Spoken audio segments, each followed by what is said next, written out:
I just think about how, for a lot of young athletes, and when I say this, I'm thinking of coaches, I'm thinking of parents, I'm thinking of like big sisters and brothers and people who kind of in the community who help train young players. Like you think of the discipline of like when you're on the ice, whatever sport you're playing, every action can have a consequence that will impact the game.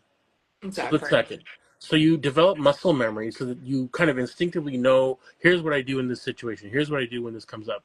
And how much we need to instill these kinds of ideas with young men and men of like recognizing in this situation, here's what I do. And a lot of that is, and it kind of gets back to your point around, what we prioritize, what we value.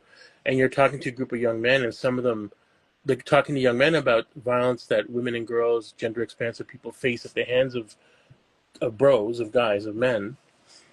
And what comes to the surface for them is like male suicide. And I think part of that is where are the spaces for me? You're concerned about everyone else but me, and you want me to be concerned about everyone else. So it's a conversation where I think there's a few things I talk about in sessions. I talk about something I call, and bear with me for a sec, the trust famine. I think there's a famine of trust in our society. I talk about the empathy deficit. I think there's a huge deficit in empathy. And I think this is the more to the point that we're at a place where we need to find a way. I don't know how we do it from here, where we're standing, but having both feet in a shared reality. So what I mean by that is like, you know, something happens.